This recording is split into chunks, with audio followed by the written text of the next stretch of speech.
the Savior say, thy strength indeed is small. Child of weakness, watch and pray. Find in me thine only known. Jesus paid it all to him my own. Sin had left a crimson stain, he washed it white as snow. Homeward Bound, a daily devotional by Ellen G. White. Self-sacrifice in the church, August 12th. If we love one another, God abides in us, and his love has been perfected in us. 1 John chapter 4, verse 12.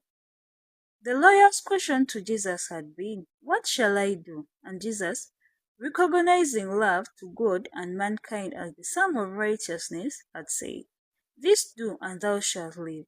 The Samaritan had obeyed the dictates of a kind and loving heart, and in this had proved himself a doer of the law.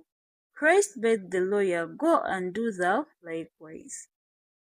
Doing and not saying merely is expected of the children of God. He that saith he abides in him ought himself also so to walk, even as he walked. The lesson is no less needed in the world today than when it fell from the lips of Jesus. Selfishness and cold formality have well nigh extinguished the fire of love and dispelled the graces that should make fragrant the character.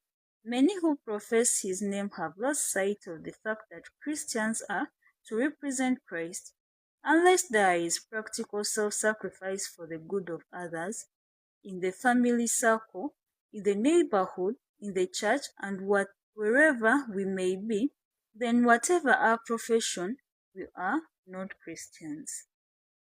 Christ has linked his interest with that of humanity, and he asks us to become one with him for the saving of humanity. Freely ye have received, and says, freely give. Matthew chapter 10, verse 8. Sin is the greatest of all evils, and it is our pity and help the sinners. There are many who err and who feel their shame and their folly. They are hungry for words of encouragement. They look upon their mistakes and errors until they are driven almost to desperation. These souls we are not to neglect. If we are Christians, we shall not pass by on the other side, keeping as far as possible from the very ones who most need our help. When we see human beings in distress, whether through affliction or through sin, we shall never say, this does not concern me. Ye which are spiritual, restore such an one in the spirit of meekness.